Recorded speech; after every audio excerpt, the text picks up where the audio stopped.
Hello and welcome to the Business of the Business podcast. I'm your co-host, JP Jabaz from the Two Man Power Trip, and joining me is the financial wrestling genius himself, Mr. Lavie Margolin. Lavie, how you doing today, sir? Hey, John, I'm doing great. A really fun and interesting opportunity for us today. I actually had come across some information on the. We have two members of the band joining us today, but a band called the Foleys. If you're watching the YouTube version, I think it's becoming clear why they are called the Foleys. But they love music, they love wrestling, and we're really pleased to welcome two members of the band today, Manny and Professor Pain. Welcome. Hi, guys. Thank you. Let's start off with Professor Pain, just because I want to get a little bit of background. Where did you grow up? Where you're from? And of course, what were you a wrestling fan of growing up? Sure. So I grew up in a small town in Indiana, northern Indiana, called South Bend. So we are a stone's throw away from the University of Notre Dame. That is, I guess, our claim to fame. We used to have Studebaker here and Avanti here. When I became a fan of wrestling, I was kind of born into it. Both my father and my uncle were professional wrestlers. My uncle more accomplished than my father. My uncle was actually a jobber for WWA and NWA in the Indianapolis territories. He had matches with Greg the Hammer Valentine, George Animal Steel. He ended up having about 53, 54 matches. He was trained by Dick the Bruiser down in the Indianapolis territory. Nice. From the time 1970 is when he started, 1981 is when he stopped, and he was almost president of the IWF before they folded in '89. Wow. Interesting history there. That's awesome. You got a lot of lifeblood in the business. That's great. I love that. Indeed. Manny, what about you? Also from South Bend. My history is not as impressive as Professor Payne's, but back in around 1987, my dad took me to the Joyce Center at Notre Dame, where they used to have live WWF events, and instantly fell in love with the sport. How do you go from melding, though, like loving the sport to then doing some music about wrestling? How does that all come about? Well, we were looking for a gimmick because we've been in serious bands. Everybody in the band, we've all been in these like serious bands where we've really tried to make a run at the industry. This time around, we wanted to have fun, and we decided, hey, what a better gimmick than professional wrestling with Professor Payne's background. And then at least three of us growing up during the Attitude Era and spending every night, every Monday night watching WWF or WWE. And it just developed in us. We just decided to go for this.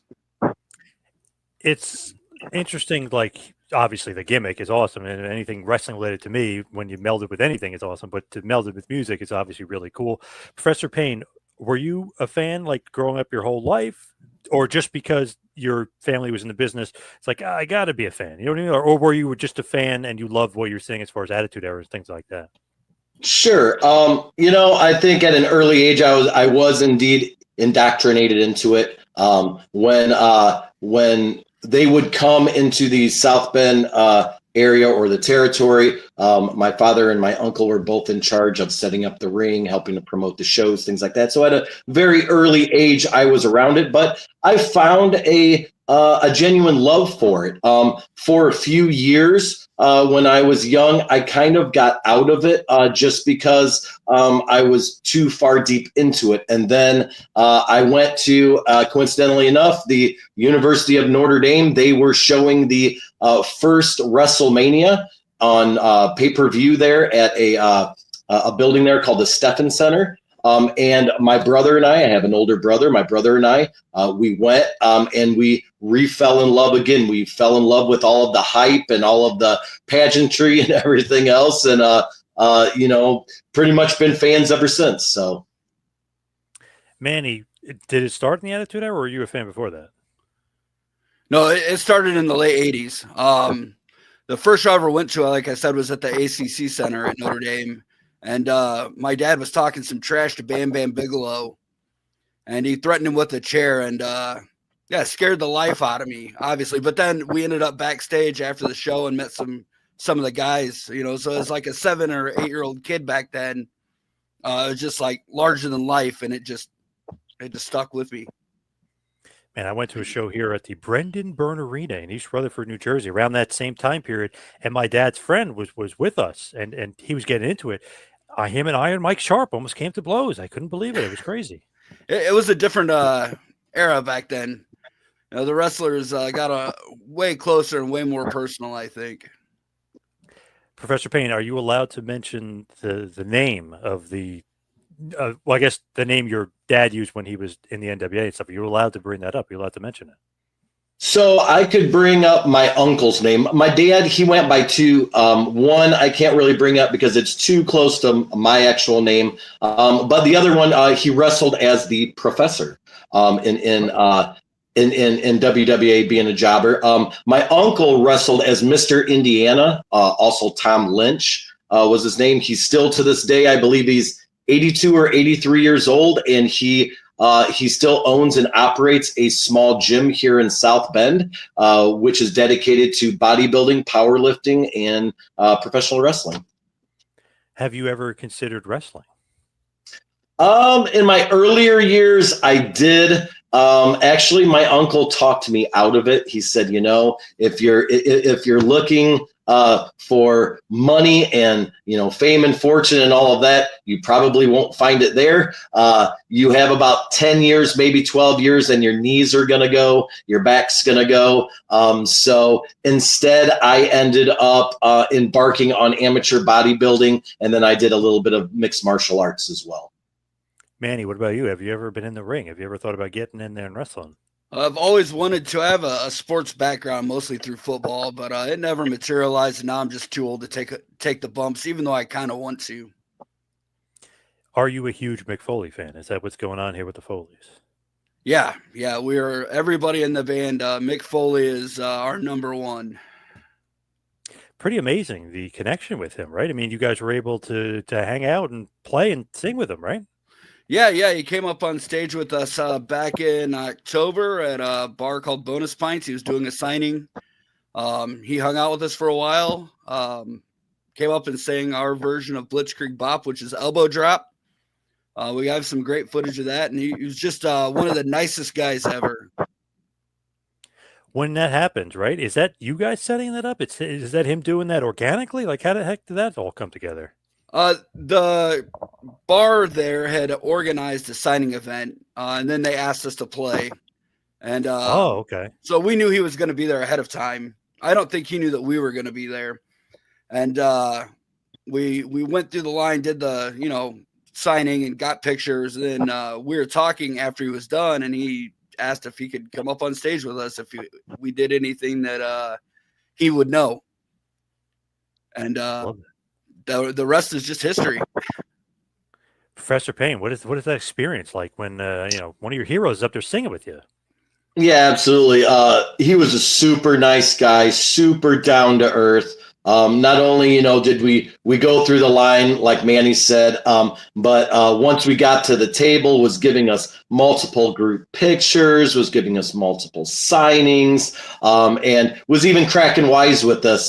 He had said, just make sure that you don't become too big, or my legal team might have to have a word or two with you. And it was all tongue in cheek. We had a great night. Unfortunately, he couldn't stay for the whole set. He had the next stop for him was in Kalamazoo, Michigan, but he was able to stay for about the first 3 or 4 songs. We did get him on stage for our rendition of Blitzkrieg Bop, which is Elbow Drop, and he seemed to have a great time. So I liked the fact that, number one, we were able to share the stage with our namesake, and for two, we try to bring more awareness of being able to meld that symbiosis between wrestling and rock and roll to those people who were just there for a show, right? They were locals who just thought, hey, a band's going to play, and then they end up finding out, oh, it's because Mick Foley's there, and they're the Foleys, and then so hopefully, we brought in a couple or a few new wrestling fans, and hopefully we converted a few from who were just wrestling fans to music fans as well. Very, very cool. Love it. I love how the bar kind of orchestrated that all. That's great. Great job by them. Lavie, I'll turn it over to you. I know you got some good questions. Yes, and before I'm gonna take my Mick Foley story. So the second wrestling show I ever went to. So the first was at Madison Square Garden, Hulk Hogan against Canadian Earthquake. The second, uniquely, was Herb Abrams' Universal Wrestling Federation, which was at the Penta Hotel across the street. Wasn't familiar anything with independent wrestling. My father worked in a school. The librarian in the school was a huge wrestling fan, and he told my father about it, hearing that I was a wrestling fan. So we went to this show that lasted hours and hours. But to get up to the venue, everyone used the same elevator. When I say everyone, that included the wrestlers. So it happened that my father and I and librarian got in, and who was in the elevator? Terry Bam Bam Gordy, Steve Dr. Death Williams, Paul Mr. Wonderful Orndorff, and Mick Foley. Now that I think about it, given like elevator weight limits, we probably should have waited. I think it's hard to exceed the weight limit in an elevator, but that probably wasn't the best idea. Didn't say a word to them or whatever, but it was just like a cool moment. So being that this is the business of the business, of course, besides growing and being wildly successful musicians, how do you see like the business side? Like ideally, how would you like to connect wrestling to music? Would you like to produce the music for wrestlers? Do you want to have combined shows? Like in an ideal world, how does this all play out? I think for me, the ideal world is we're participating at fan events. We're working with local wrestling promotions. We'd like to work with the bigger guys too. Would love to connect with somebody at WWE or even AEW for some fan events. Personally, I would like to collab with R-Truth because he's a genius and I love that guy. But that's what I envision us doing, is just working closer with wrestling fans and the business to do fan events, just stuff like that. Sure. And I think, and I think for me, my answer is pretty paralleled with Manny's. We've had the opportunity to work some fan events for some smaller promotions here, and we're always looking to branch out. I don't think that we would be opposed to scoring any music for any wrestlers if we were approached.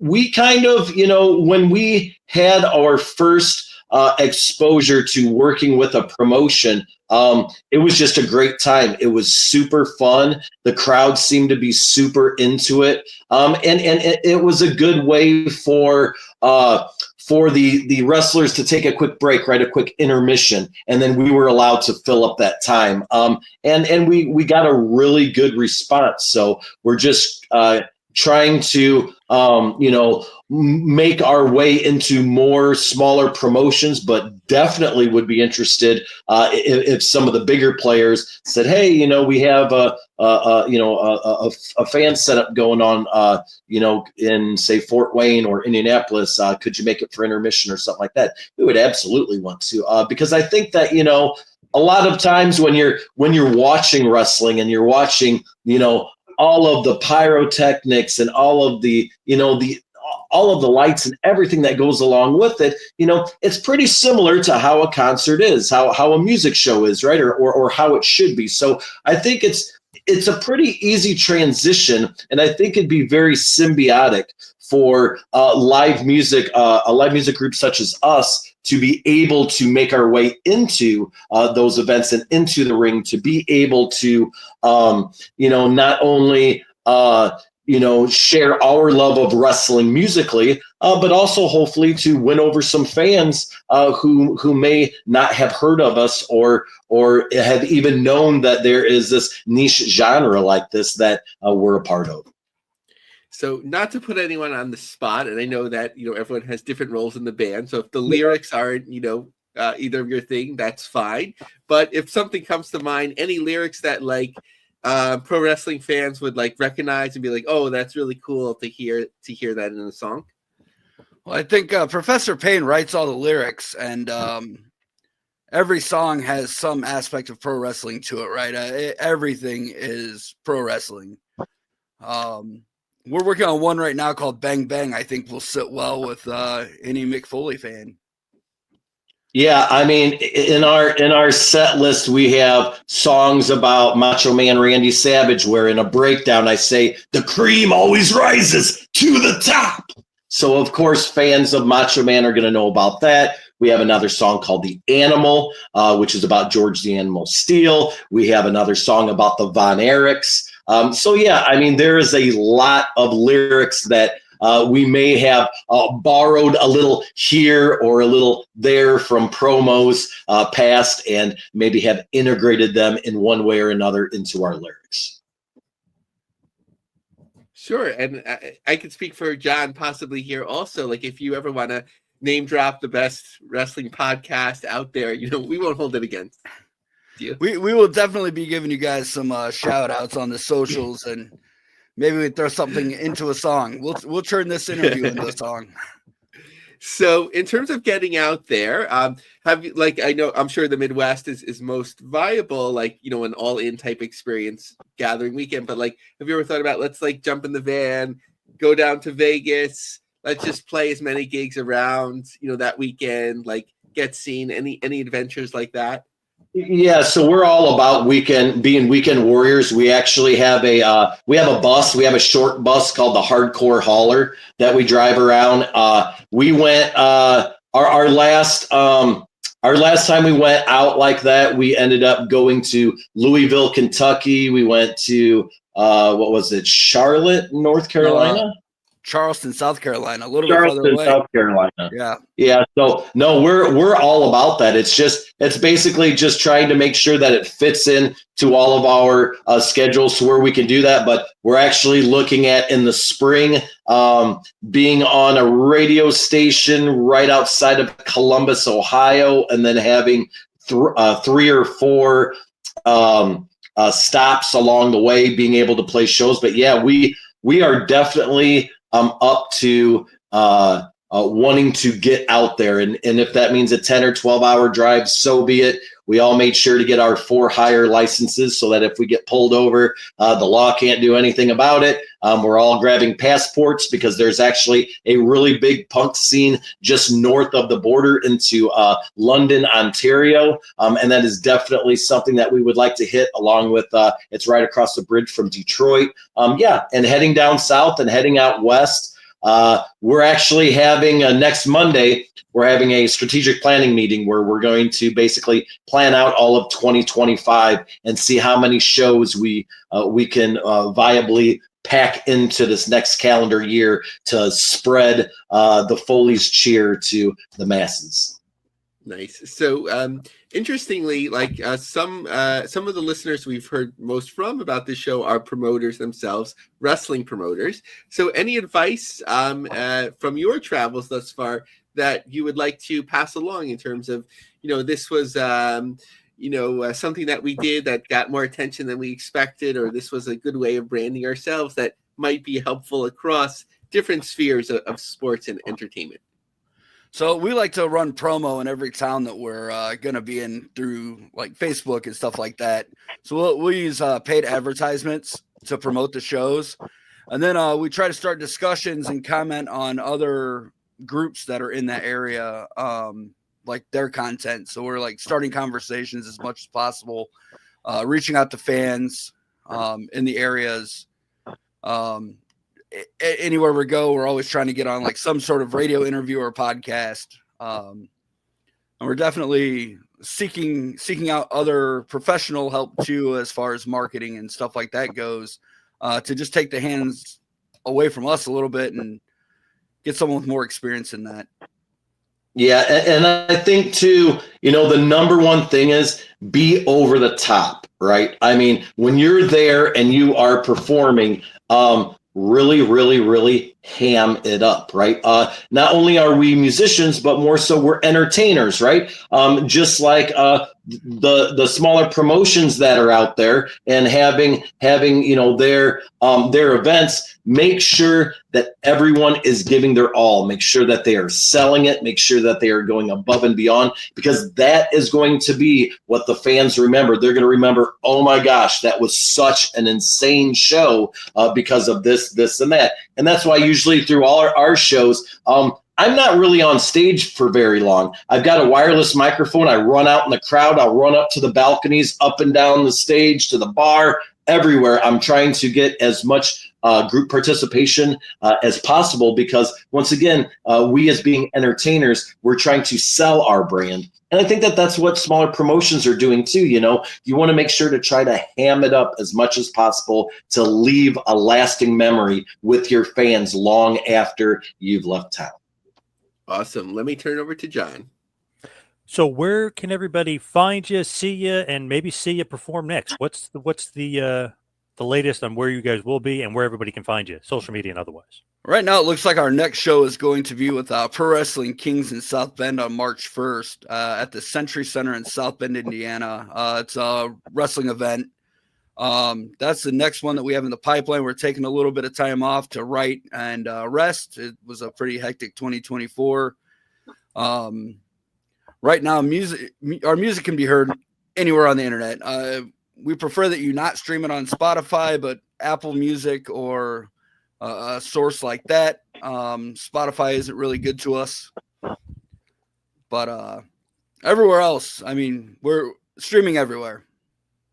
Yeah, and we have Facebook, we have TikTok, we have Instagram. We try to keep up with all the socials as much as we possibly can. I would say too, for anyone who is interested in wanting to know what 2025 has in store for the Foleys, or if any of you want us to come to your town, jump onto Facebook or jump onto Instagram. Send us a message. Our booking agent will get a hold of you and will respond and say, hey, let's work something out. We are extremely easy to work with. And if you're just wondering, where are we going to be once we figure out our strategic planning and everything, once again, jump on our socials like Facebook or Instagram, and we always try to put up a calendar so that way everybody knows, hey, these are the dates, these are the events, and we always leave a little bit of wiggle room in case halfway between stops a fan might say, hey, you know what?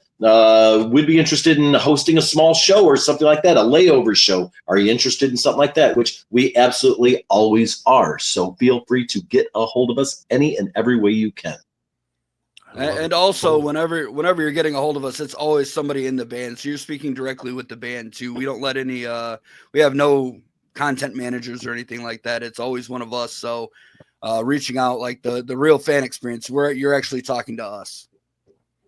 Love that. The Foleys, and of course, Mick Foley approved. So you gotta love that as well. That's a big selling point. Yep, we love that guy. Manny, yeah, Professor Pain, the Foleys. Thank you guys so much for all the time. Appreciate it, guys. Hey, thanks for having us, guys. Thanks, guys. Thanks, Take appreciate care. it. Thanks, guys. All right, Lavie, let's get to some of the news with the latest of what's going on. Let's talk about GCW versus AEW and the big feud that keeps on going. It's crazy. Yeah, it seems like a little petty, from Tony Khan, possibly. I think there's a lot of like miscommunication going on, rumors, different people representing AEW apparently, and sort of maybe fanning the flames, making it a bigger deal. But this is what we know at the moment. Willie Mack was supposed to be booked for a show, I believe last Saturday or maybe the Saturday before, by the time you hear this, and something happened. So from the Observer Radio, Willie Mack called up GCW on Saturday and said that he was pulled from the show over the Effie situation. So Lauderdale called Sonjay Dutt And he asked him if it's true, and Dutch said it's absolutely not true. So Brett called up Willie Mack and says, well, I wasn't pulled. I was specifically not pulled, but Christopher Daniels made it clear that I shouldn't go. From the AEW standpoint, they're saying that nothing like that happened, and Willie Mack called them and asked if it would be a problem to go, and they said, you can go. Maybe he took it the wrong way, but AEW was very clear. And look, Sonya told Brett the same thing. They're not pulling Willie Mack from the show. He's under contract there, and he's not wrestling Saturday. There's two different sides of the story, and ultimately it was Willie Mack's choice.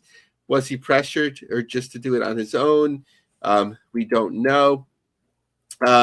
So, yeah, I mean, first of all, a lot of people's question was like, Willie Mack is signed to AEW? And, yeah, we had to look it up. So he's been on like some ROH show. So they're a little bit, and nothing against Willie Mack, I just mean like the volume, like they're a little bit like too many people on the roster, sort of like WCW, like at a certain point, like, why are you doing this? But it's good if, obviously if it gives people a full-time salary or something sustainable. Hopefully, it's not the type of restriction that he gets a certain base pay, but then does need to supplement it with other shows, and then they're restricting that. But I think, a little bit of sniping here and there. But what would be most interesting about this, John, is this, like, I'm looking at politics and like world situations. So like, if one country is at war or feuding with another, then like another group, sort of joins in. So it'd be interesting because you have these sort of like loose alliances now, right? Like WWE has some sort of connection to GCW, has some sort of connection, a more formal connection to TNA.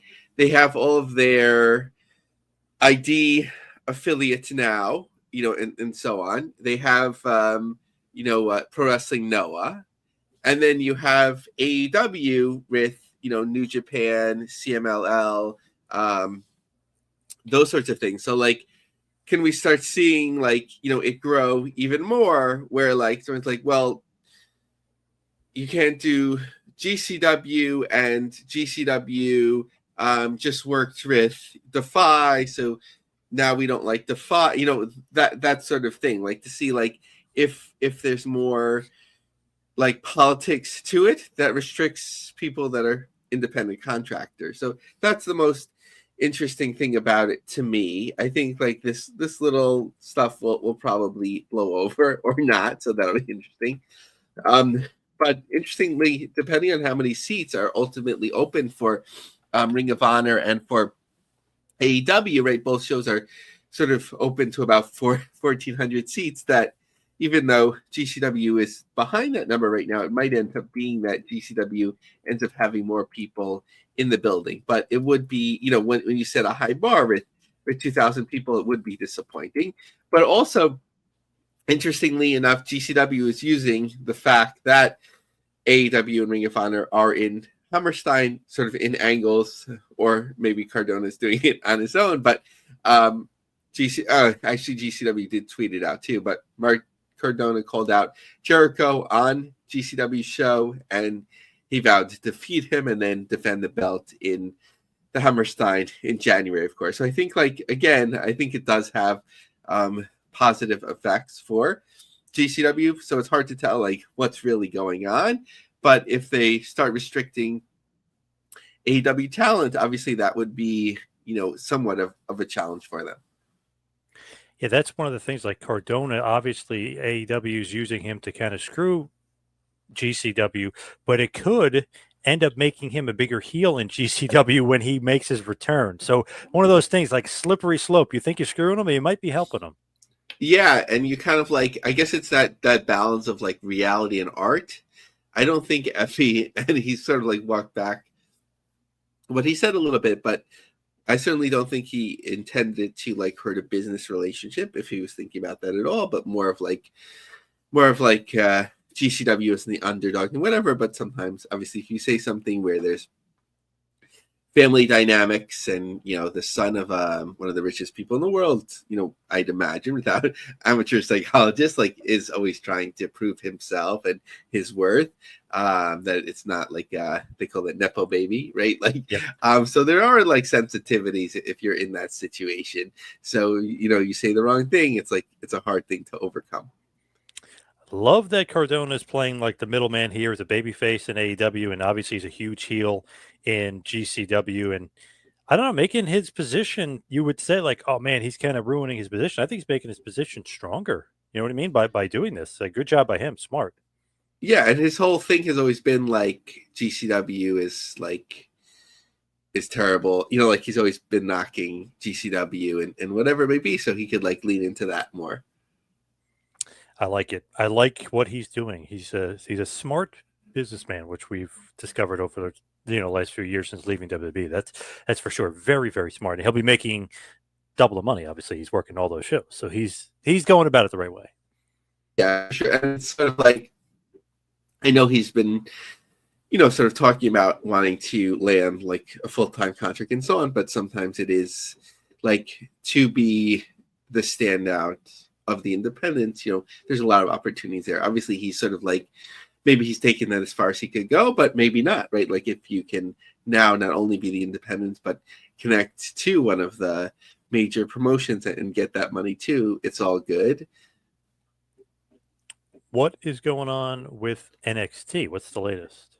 So not something that we talk about too much because obviously it's covered in many other ways. I just like found it like I like their like venue selection, like in LA, the Shrine Auditorium. It looks like a really cool place. It was the home of the USC Trojans and apparently some Lakers playoff games. I'd love to see some old video of that, but it just seems like for New Year's Eve, it just seems like the right size venue, maybe a little bit large, but you can't, you can only do so much. That it's a 6,300 seat venue, and it just looks like really cool the way that it's set up. But talking about like selling tickets, I think anything outside of WWE's main brand, and then to a lesser extent AEW's pay-per-views, and then to a different degree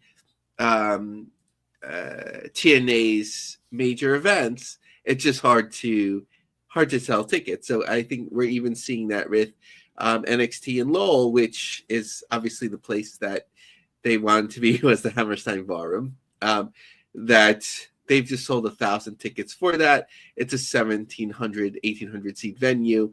They'll be fine, but it just shows like, the struggles, even something as high profile as NXT is now on the CW, that, it's hard even to sell that out when you go on the road, let alone, going to bigger venues, which they've tried.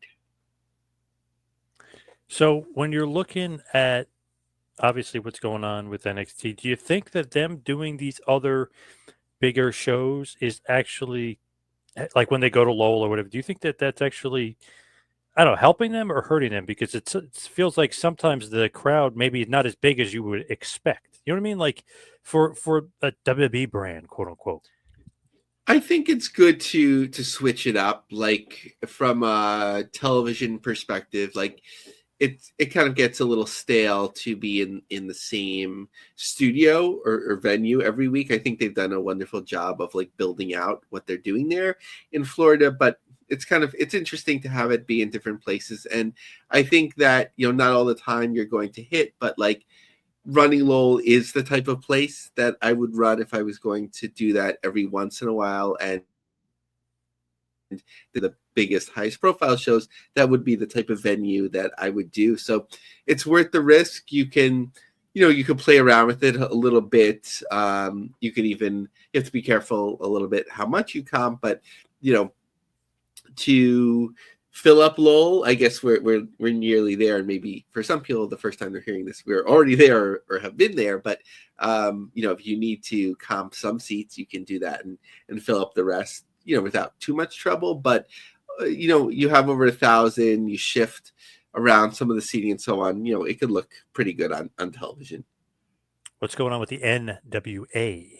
So I haven't seen like an official press release about this, but certainly when they had to move. I'm not sure how much of a heads up they would have had. I'd imagine they'd had more than it seems like. But when they did move their weekly show to X, they had originally said 5 weeks. But Kerry Morton had written on LinkedIn actually recently, the NWA is excited to announce a new era for NWA Power as we make the switch to X for streaming. We're proud and fortunate to have signed a special partnership with X for a limited time, offering fans a new way to experience the intense action and classic storytelling that NWA Power delivers each week. So it kind of feels like the statement that would have been out when they first moved there, but this came just very recently. So I'd imagine that however they were performing is good, and X wants to keep people on the platform. So hopefully there's some money moving from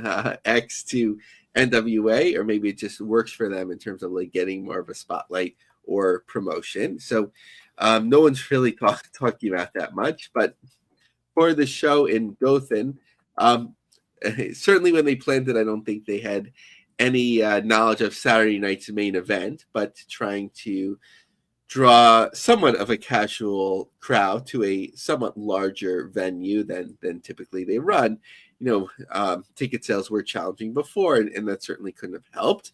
But they do have some local sponsorship from a company called Shield for their 2 cage matches, I believe, one a women's match, one a men's match. So that, certainly defrays some of the costs there. Dothan, not as many people as last year, but looks like they did fairly well, relatively. I feel like, even as we're a day out recording this, I think that there'll probably be some more pickup, and I could see it being like a type of walk-up crowd. Like, okay, what are we doing Saturday night? Are we watching the NWA on? Are we watching Saturday night's main event on TV? We could go to this local show, and whatever it may be. They also announced NWA Texas has another element to it, Texas-style wrestling. So just the previous week we had announced Jazz's promotion, the what's it called? Big Dog Wrestling, something related to dogs or whatever, obviously. Dog Pound.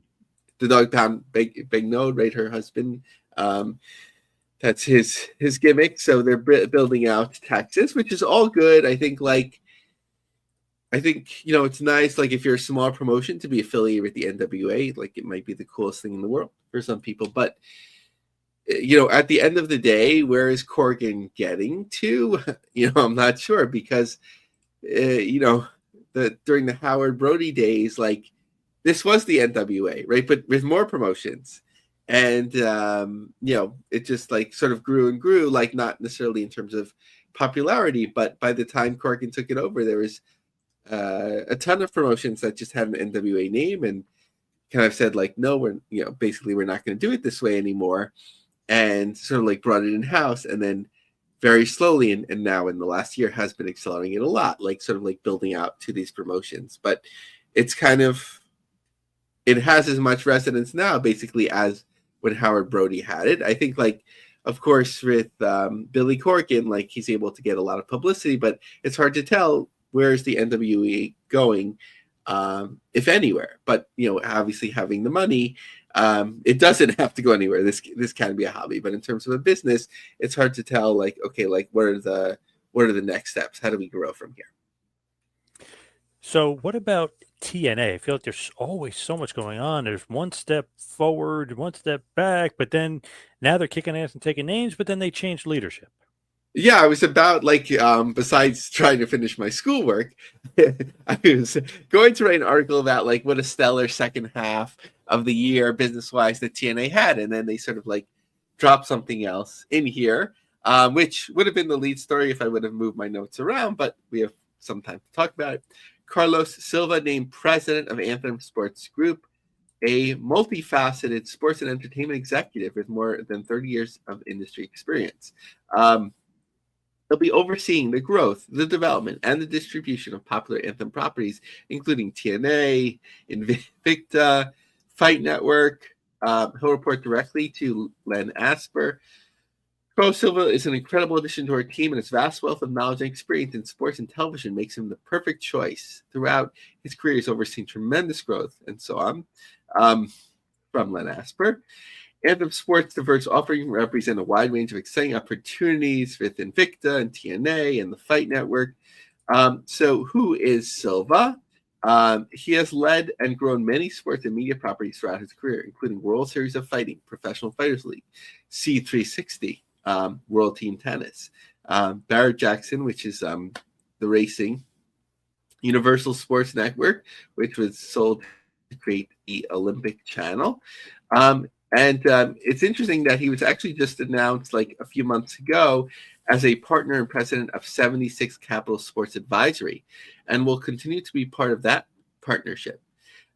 He has an investment banking career where he raised capital and negotiated major content and technology agreement. Okay, so what is all this? His most relevant experience is in Professional Fighters League. President CEO from 2000, basically like World Series of Fighting, then became PFL. So about 4 years. So that's just been like, they're really good at raising money, but I never saw them get any traction. And then he was part of World Team Tennis, which I think I've heard of, before. So in terms of like, obviously not talking at all about his capabilities as an executive, but like in terms of like, if you're saying like, okay, this person has done something and they can do it here, what is PFL? Like, it's still around, it's alive. So that's like, right. Like, or was that one bought by someone else? I'm getting myself confused, but so PFL still, the Professional Fighters League still going today. They bought okay, so Bellator. that's okay. So PFL bought Bellator. Okay, so I know one, but okay, and they're basically promoting themselves sometimes as like a duopoly, right? Like okay, we're the biggest, and so is UFC, and so that. So the fact that you can sort of like keep it alive to a certain point is something, but I'm a little bit suspect. Like if you look, again, not talking about the person, but just like the public career, like. He's done so many different things, some of which were a short amount of time, and even in July. And it sort of plays into a little bit Anthem. Like, there's so many executives coming and going that it seems like the only people that really stick well in Anthem are sort of like homegrown, like Ariel Schneerer. Hopefully I'm pronouncing that correctly. Like, he really grew into his role with Anthem. He's not like a top executive, but he's a VP, and from what I understand, he's been running the day-to-day with TNA, I believe, overseeing Rob Kligman, who has seemingly implemented some really cool things with TNA in terms of revenue and like especially like premium seats and experiences and so on. They'd been rocking and rolling in terms of their highest profile events as well. But now this is disruption, and it's another leader, and how will that integrate? So Sports Business Journal actually had a couple of points. One that was specifically I wanted to key in on. But first of all, Silva told SPJ, there's a great buzz going on in pro wrestling right now. It's a great resurgence with what WWE has done. And recently the AEW deal. TNA is a long-standing property. They've got some great personalities. And the idea is I come in here and do what I've done at some other properties and really take a great foundation and build on it. So not to belabor it. So I'm just sort of like, okay, like what are the elements of what you've done, that have grown those brands and so on. So, he spoke highly of the opportunity to further scale Invicta, especially given current growth trends in women's sports, and to find synergies between pro wrestling and MMA. Everyone's always trying to do that, right? This near-term focus will be on sponsorships and broadcast distribution. So this is the part that I want to key in on. Broadcast distribution, working with Endeavor streaming on the TNA side. Invicta lands a CBS broadcast deal early this year. CBS, the sports network. That's actually not rated by Nielsen. Silva will report to Len Asper, and Turnkey ZRG coordinate the hiring process. So I guess like we're the headhunters. So Anthem, the owner, the owners of WWE, UFC, that company. So that's something if Endeavor is sort of like leading their distribution, because it could be something where WWE could talk to a number of companies, and I'm just supposing, and those that like were just too small to like be viable, maybe there's something where they could have that relationship where it goes through and they're like, TNA, we didn't really see a fit with whomever. Do you guys like want to talk to them about it? But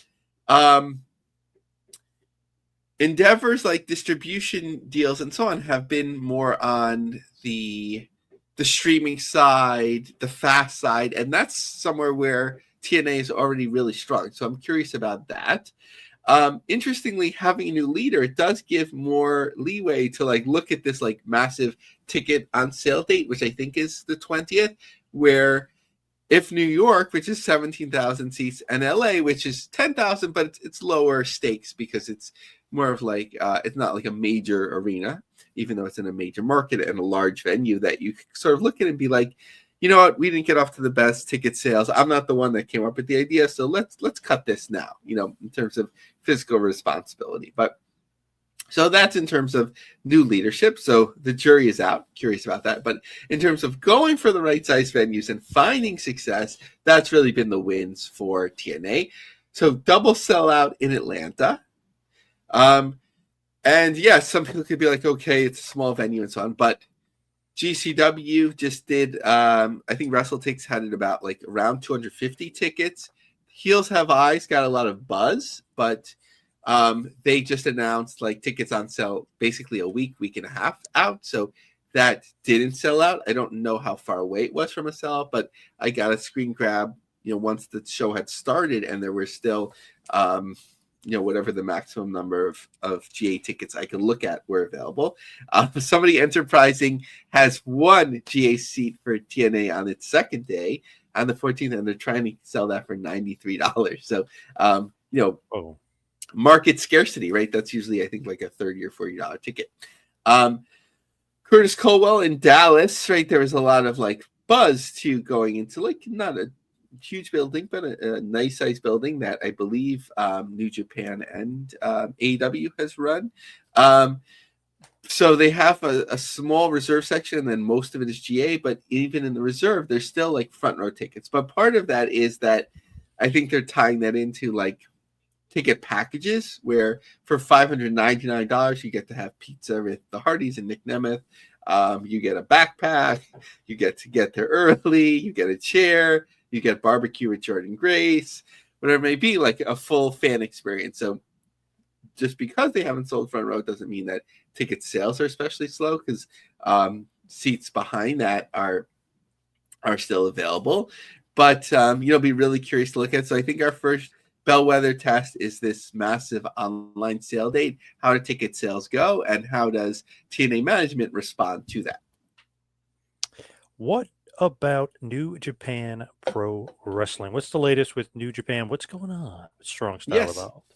So Walter Pyramid, so they've done a little bit under 3,000 there in the past, maxed out. This time, tickets like really popped in the last 7 days, according to WrestleTix. 500 tickets moved. So I'm always like a little bit suspect about that, like where tickets taken, like where sections taken off the board, but WrestleTix usually does a good job of tracking that. So about 1,900 tickets moved a couple days out. So curious to see what the end result of that is.